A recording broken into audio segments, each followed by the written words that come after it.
liar. I'm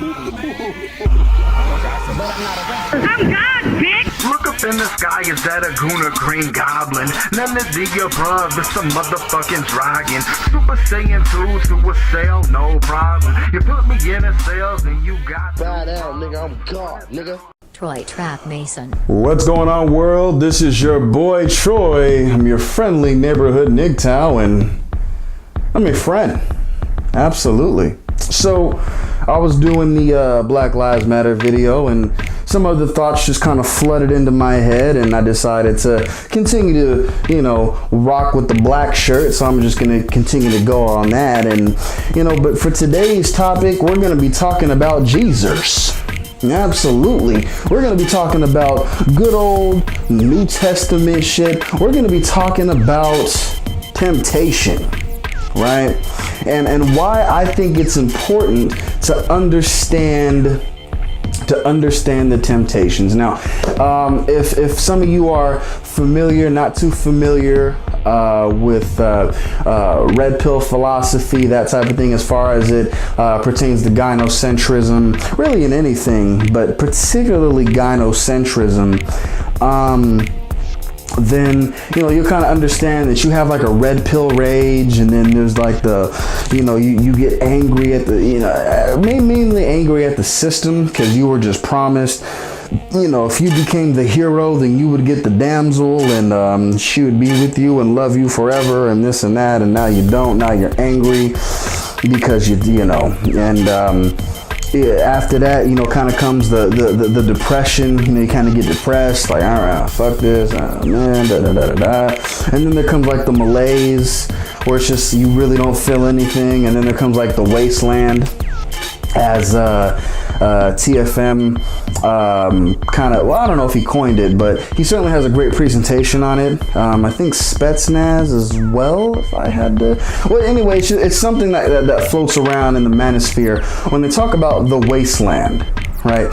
And kind of what the wasteland is, where it's kind of this place where it's almost like, if you think about like a desert or something like that, where, or one of those post-apocalyptic movies where I think it's like the Maze Runner or something like that, where there's this society and like this wall, the society, and anything outside of the society. Once you step outside of the wall, you're in the wasteland. Once you quote unquote escape, now you're in this place where there's almost like no protection, there's no shade, there's no anything. You're just in this wasteland.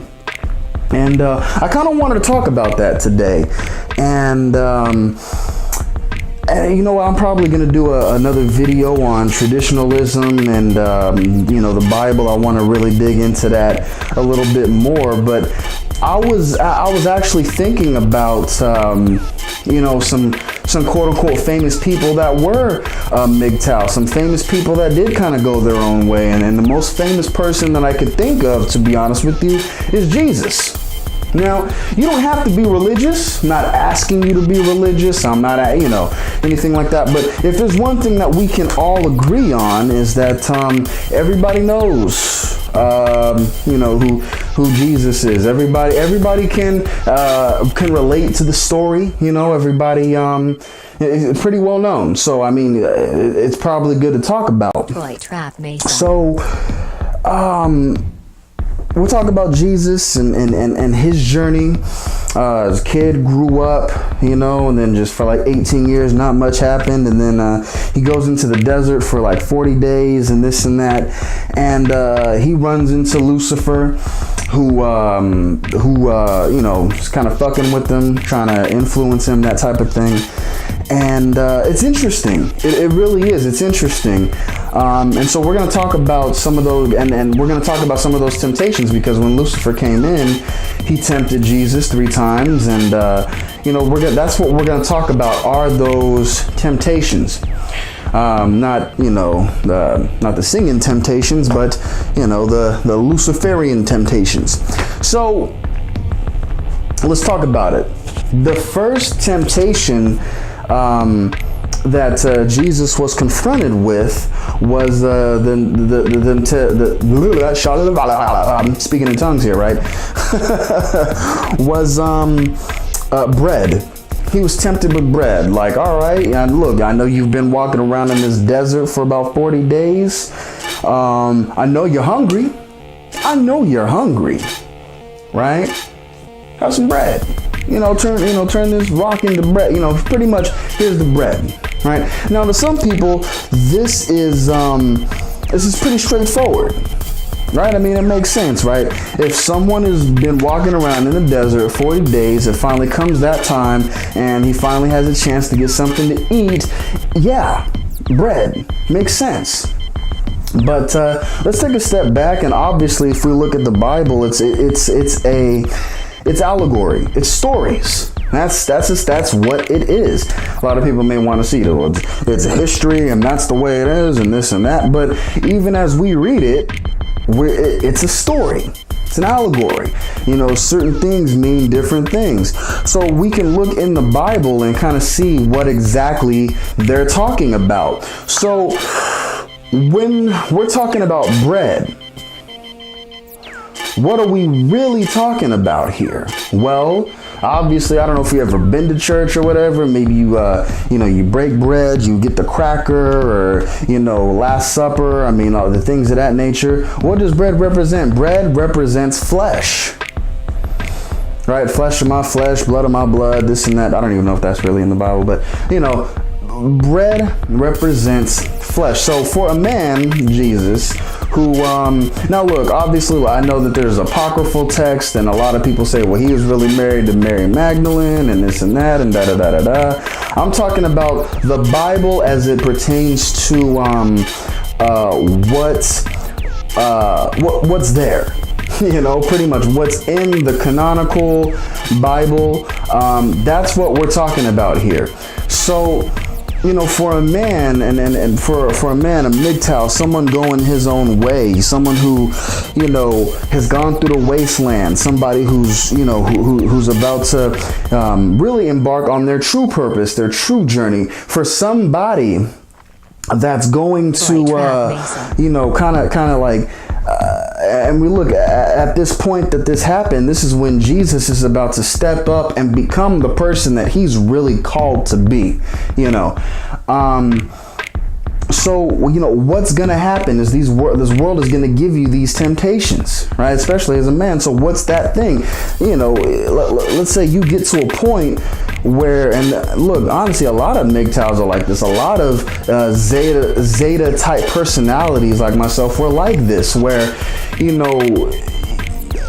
it's almost like we can go long periods of time without having sex and not be, pimped up because of it. I mean, where some of us, maybe we, play video games. Some of us, like some people like me, I'm black, I read books and I like to know a lot of shit. So I keep my time occupied like that. And, it's not something that, we're just sitting over here like, oh my God, I'm just so pent up and I just can't, I need to fuck something.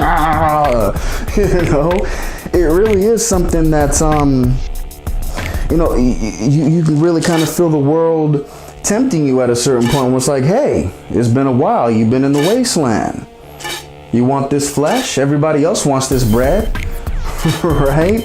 I mean, pretty much the first thing that you can kind of see for a MGTOW man or a man going his own way, Zeta type personality, whatever, going their own way, is that temptation. I mean, girls are going to come along, and at the same time, make no mistake about it, in a weird way. And look, you got to be true to this thing. I know there's a lot of dudes out there that they like to sit here and pretend like, oh, well, I pretend like I really don't. And they're playing this game with themselves. I'm just going to pretend like I really don't give a shit. So that way, and it's like a PUA type thing too, where, I pretend like I don't give a shit, and then, women want to see me as a challenge, and then they want to, this and that, and then, I kind of drag them along. Like, they play this game, but if you're really that dude and you're not about playing that game, then it really is an actual challenge for women. You really tell them, like, look, I'm really not interested. I'm really not interested in relationships. I'm certainly not interested in marriage, and sex comes and it comes or whatever, but I'm not really that interested in it either. So yeah, those temptations come, And it's like, hey, you want this bread? You want this flesh? I know you're hungry. You must be hungry. And you're sitting there like, well, no, I'm good. And then we even see on a more base level of what bread is also. I mean, at the same time,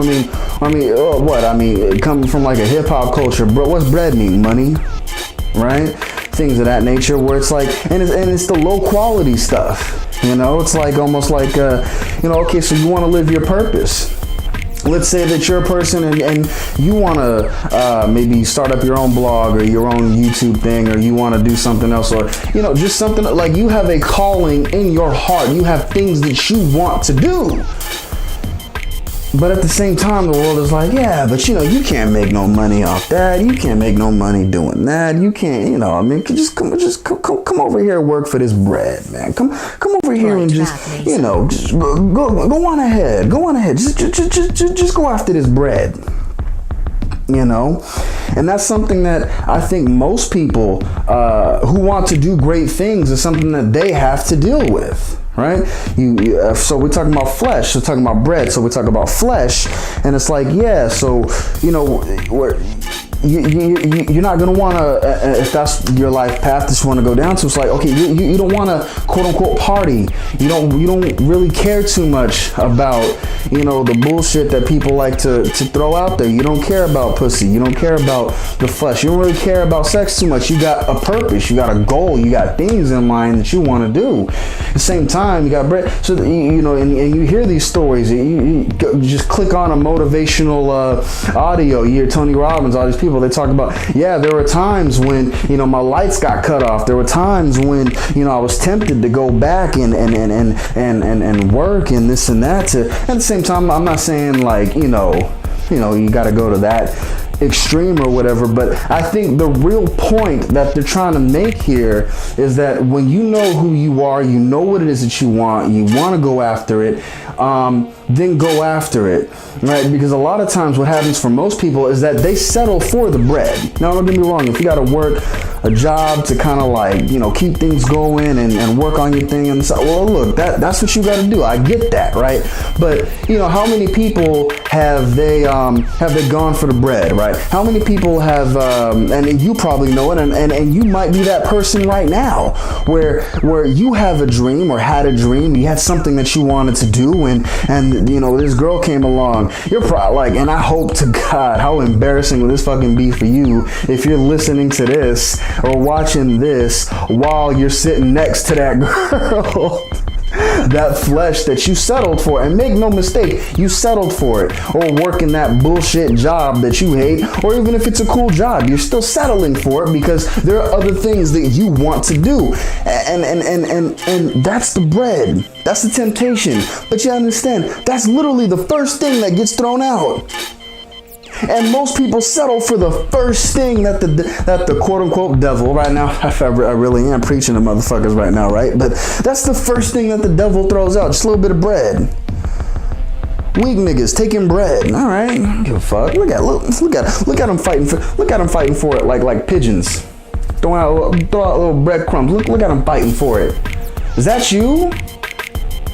Are you gonna take up that bread, or are you gonna do what the fuck you're supposed to do for you, for your purpose, for your life? I don't know. All right, but I could talk a little bit more about that. But let's talk about the second temptation. All right, Levi took him to like the highest mountain in the world and showed him all the cities and says, if you bow to me, then everything is yours. Now, most people don't ever even get to this point right here. Right? They'll never get to this point. Now, for the people that and I hate people that they're literalists, and I've heard people talk about that read the Bible literally and think that he took him to the highest point on earth. And I've heard people like Bible skeptics, well, if you go to the highest point on earth, you're not going to see all the kingdoms. That's not the way it works because the curvature. Like, if you honestly think the Bible was talking like literal shit, then you're probably more stupid than like that dumbass religious person that thinks the same thing. But that's not the point, right? It's talking about elevating to a place where you can see, like, it's almost like you can see the possibilities in the world. you can see the possibilities of life, right? You can see all the things going on, and there comes that temptation to want to be a part of it all or to control it all. And this temptation is tricky, right? And I guess I do have the time, but I mean, for right now, this is just a raw cut through it.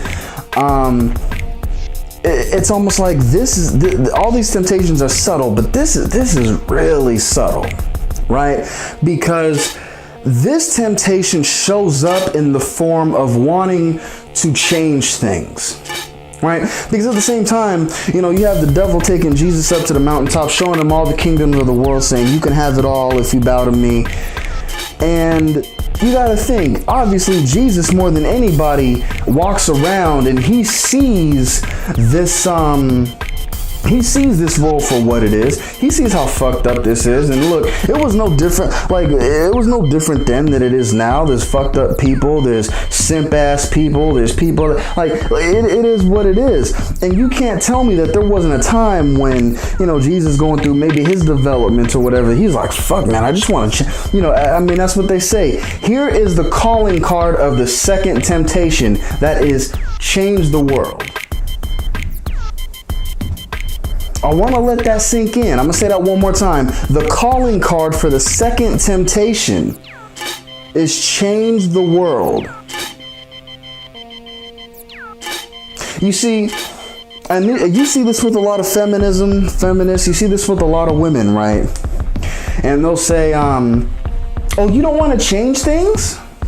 Especially when you get into a point when you start, and I've done this, and I've had these dialogues or whatever, especially when I'm sitting there talking about marriage and relationships and things of that nature, and I'm just like, yeah, I'm not interested. I don't want to do that, And so they'll say things like, oh, so you don't want to get in a relationship or whatever? Like, no, I don't want to do that. Oh, so like, what do you mean? Like, you don't want to change things? No, I don't. That's the calling card. So at the same time, now you take that and zoom it out on a macro level, and you're looking down at the world and you're like, everything is fucked up, and there's a part of you that wants to change things. I was watching actually a couple days ago, and this is kind of what helped things kind of click in my head. I was watching Law Abiding Citizen with Leonidas and Gerard Butler. I'll always butcher his name, but with Leonidas and Jamie Foxx, it's a good movie. Got some good things. It's particularly talking about the system, the law system, not necessarily the court system, not necessarily talking about family court. I know it's more talking about criminal law, things of that nature. But it was a great kind of commentary on the court system. The ending was fucking. But this ain't a movie review. But and one thing Jamie Foxx said, one thing that his character said was that, especially when he starts to kind of realize, how he's kind of fucked over some people, and he's kind of really done some things in order to get him to the place where he becomes the DA and that big guy or whatever. And he says, when I came into this thing, I was young, I was ambitious, I wanted to change the system. And the system that I wanted to end up changing me.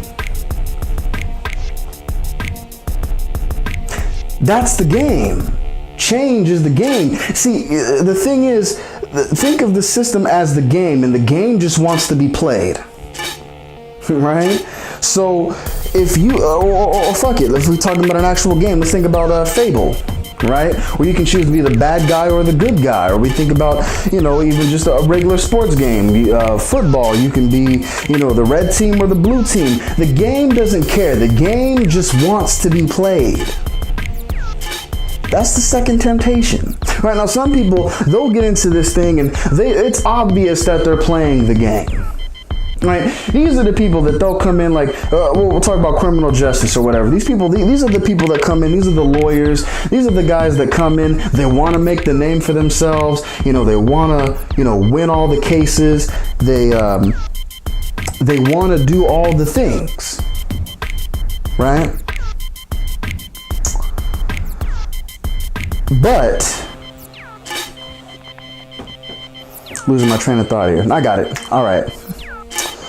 These are the guys that want to do all the things, and they're not there for any. They really kind of don't even make any pretense about not wanting to really help anybody. They really just want to get in there, make their money, make their name, make their everything, and just go on from there. And then you have the guys that go in and they say, well, I'm gonna make a difference, right?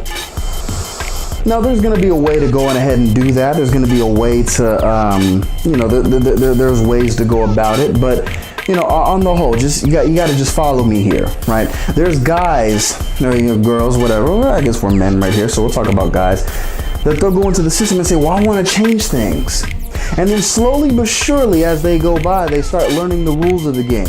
All right, so in order to be that effective lawyer, I got to have a high conviction rate. And if I don't have a high conviction rate, then I don't get the status. And if I don't get that status, then, I can't really, quote unquote, change things. And okay, but to get this, I got to do this. And now I got to compromise this and compromise that and compromise this. And then you get to the point where you finally do get the name and everything like that. And it's like, well, fuck, now I am part of the system. Now I am the system. I am the guy. And now I can't stop doing what I'm doing because what I did to get here is what got me here. And if I stop doing that, then I'm not going to be here for very long. That's the game. That's the game, gentlemen. That's it. So if you're in a conversation, and this will be particularly with the woman, with the young lady, you're like, yeah, I don't want to get married. I don't want to do this and that, and I don't want, and I'll give you a personal example. When I'm talking, I remember I was talking with somebody, and I was like, one of the reasons I threw out there was that I've never really heard of, and especially when I was a little bit younger, but of grown men talking about how much they absolutely love their wives and how everything is wonderful and everything. Like, most of the time that men talk about their marriages, it's almost like a death sentence. Right? Or it's either something bad or something so neutral that it's not even, how do I say it? It's like it's either zero or like negative numbers, right? It's really to a point to where, or sometimes they'll throw in the compliment. Well, I got a good woman. I got her, she's good. Things of that nature, right? I mean, something like, so if it is a positive, like if it takes a score of 10 to get me to a place to where I give a fuck, like these guys, they'll if they give a positive at all, they'll might get to like a 2 or a 3, maybe 4. Maybe 5, right? Nowhere near like a 10. I'm not talking about like whatever number, arbitrary number you want to put there, right? And a lot of times that's overshadowed by a lot of the negative things that they do say. Oh, my wife does this, she's bitches, no one complains, this and that, da da da da da. But she's a good woman. Oh, well, all right, I guess so, right?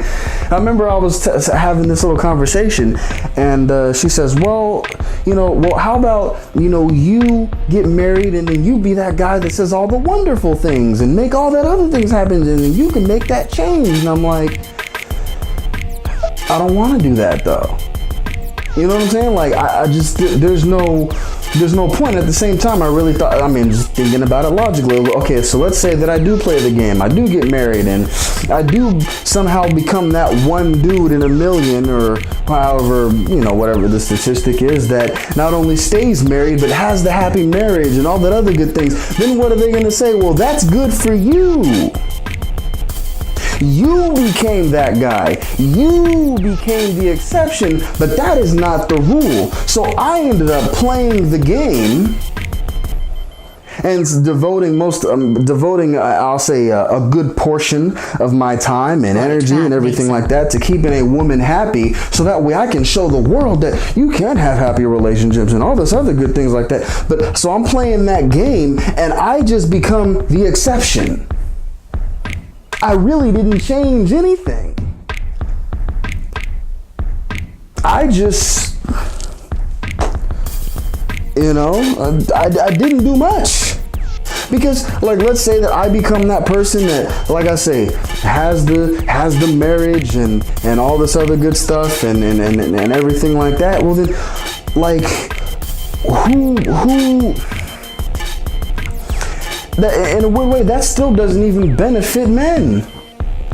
It still, on the whole, benefits women, because now it shows more women that, like, wow, see, it is possible. See, it is possible. And most men are still gonna be like, yeah, it's still a shitty deal. Like, I mean, I'm talking about logically thinking men, not just men that kind of like, okay, honey, blue pill, beta males and fucking omega males that just, they're just thirsty for pussy and they'll just do it. I'm talking about like logical thinking males. It's like, okay, well, and that's the way I feel too.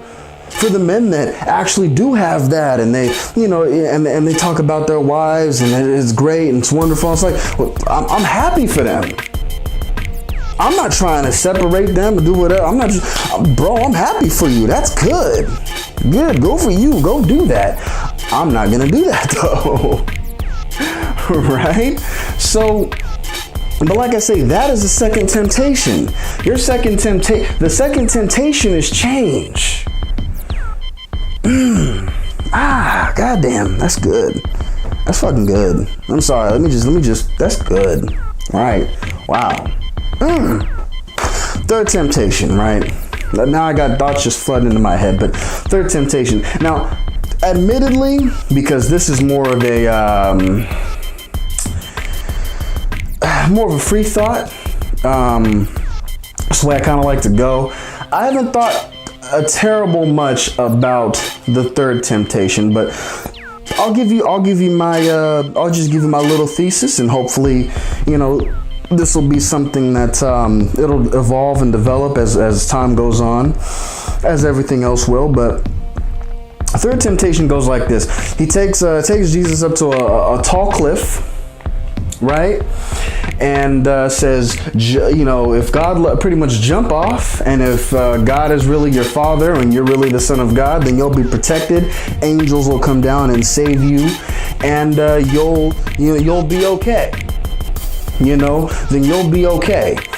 And then that's where he says, thou shalt not test the Lord thy God, and that's that was the response. Jesus didn't do it and says, look, I'm not going to do that. I'm not going to test God. It's just it's dumb, right? Temptation's over. Devil fucks off. Jesus goes, he does his thing and becomes famous, right? Comes a fucking rock star, right? But let's talk about that. Right, and the third temptation. I think once you kind of get to a point to where you're not lusting for pussy, you're not lusting for I'll say the quick money. That's bread, quick money. That's what most jobs are. If you're working a job, that's most likely what you're doing is quick money, right? Which is okay. I mean, I get it. That's how the system perpetuates itself, right? Yeah, that's how the game is played, right?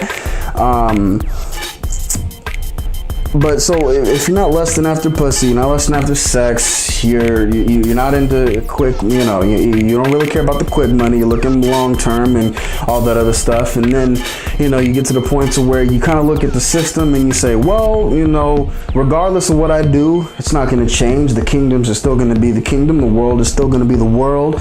Nothing's really going to change. There's going to be no point in selling my soul in order to, to do this thing. There really kind of comes a point to where you stand on that cliff and the world kind of tells you, okay, you know what, you're not falling for everything else, well then do it, then just take the plunge anyway. Just do it in order to prove that you're a man. And that's kind of what I think. And this is just, and look, this might change. The first two temptations I'm pretty sure on. The third I'm not 100% on, but I think that's like the third temptation is they just prove you're a man.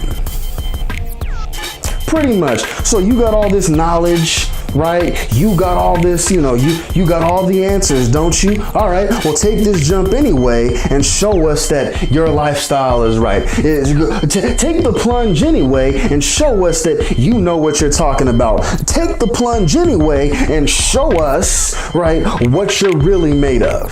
That type of thing. But it's not done in a way to encourage you, because someone like me, at the same time, look, in a weird way, I mean, if you want to take that, I guess I could be your Lucifer, right? So take everything, I'd say take everything I say with a grain of salt. If it makes sense to you, then go on ahead. But, for someone like, at least for what I think I am, I'd say, honestly, follow your heart, do what you want to do, go after freedom, that type of thing, I would never tell you some shit like, do this to prove that you're a man. Right? Maybe in some cases where it's kind of applicable or whatever, like if you know who you are, you know what you want to do, you know what you're about to get at, like you know all this stuff, and you're still not doing that, I said, well, do it to prove it to yourself. But that's not what I'm talking about in this instance. In this instance, I'm talking about people that like I said, they want you to prove your manhood. And this is, look, like all the temptations are subtle. This is also subtle. You see this in a lot of, especially with women today. Right, they'll say, and there are many variations of this. If you go to another YouTube channel, MGTOW Universe, I believe, he does a couple of, like, there are a couple great videos that he does where he's breaking down what women say, almost like in the Cinema Sin style, but it's like women sins or something like that. He has a great couple of videos on there. You should go check those out. I'll probably make a link in the description. I'm not exactly sure, but go there, do that, check that out. And one of the things that continually perpetuates itself, because when he does it, he's breaking down black women. So one thing that continually comes up is the strong black woman cliche. And he says, yeah, and one way or another, they say, well, I just can't find a man that, can handle me. And on the whole, I can't find a man that, wasn't afraid of me, So it's a challenge to manhood, where, now these women are like, well, I'm just such a strong, independent woman that, men, they just can't, like, they just can't handle me. They just can't deal with me, right? Obviously sidestepping the fact that, they're just, look, I'm not arguing that point right there, but that's kind of what we see. It's almost like that they try to get their hooks into our need and our want to be heroes. They try to hook into our need to want to be men. And I'm seeing this all over where, a lot of times these dudes are being pulled forward, not necessarily because of pussy or money, or they're not being pulled because they want to change the system, but they're being pulled forward and they're continuing in these shitty fucking relationships because they want to be men. That's it. For the only reason it's just men. Their pride. Oh, okay, there we go. There we go. I think now Temptation 3 is starting to make a little bit more sense to me. Now that I'm talking through it. I think, the Temptation 3 is like a challenge to manhood just for the sake of proving that you're a man. Just jump off, be a man. And that's what isn't that what we hear? Be a man. Quit acting like a bitch, be a man. Man up. God, real men, can step up to the plate and be a father to a single mother's child, or well, I forgot. I screwed the pooch on that one, but you know what I'm talking about. So if I had to recap, stage Temptation 1, easy money. And I'll say easy, but all women, just easy pussy, easy money, easy pussy, easy, just easy shit. Stage 2 is change. You don't want to change the world, like you don't want to change the system. Like, I don't understand. Like, even then, kind of going back to the now I'm kind of rambling, but going back to some of my old days where I actually, I actually made it into law school. I was going to become a lawyer, and I remember looking at part of the system, and I'm just like, having conversations with some of my professors at the time, things of that nature, and I'm just like, this ain't for me. I'm just, I can't, you're so great with words, and you can articulate things well, and this and that, like, a jury would love you, and then, but at the same time, that's part of the vanity, right? But at the same time, you learn that most of what lawyers do is like behind the scenes and reading and stuff of that nature and whatnot. But now I'm going off the topic, but stage 2 is change. Trap Mason. Do you want, you can be on top of the world, and you can be that voice that can change things, right? I'll just leave that alone. And then we go to stage 3, which is, or temptation 3, which is, all right, you don't want all that. Well, then do it just because that's what men do. That's what men are supposed to do. Just jump, just take the leap, and let your manly essence carry you, to safety. Right. But for what it's worth, those are the 3 temptations. Look, I've been Troy Mason. I'm gonna wrap this up here. Head on over to bullsh.com. Plenty of articles, plenty of good stuff to go. If you want to support the channel, go on ahead and go to the Troy Mason Exchange. There's also the Men Enlightenment Manual. That is the #1 self-discovery system in the world. Links in the description. Everything else with that. Look, I have been your boy Troy. It has been an honor, a privilege, and a pleasure to serve you because I am your friend. Yeah. And I'll see you on the other side. My God. The dick was good. But it's not the problem, though. She said the dick was so good that as she started rocking, she just got into it, and all of a sudden, she said something just hit her. Bam! All upside his head. Just slapped him. Dick will make you slap somebody. So y'all need to remember that. That's what I'm trying to deal with. The fact. More like constipated, cause you know I do not take shit. Maybe let me give shit. Give this misfit. Like a small condom on this dick. Words are like bullets, and my bullets go ballistic. Beat hit hard, Ray Lewis, hold a hit stick.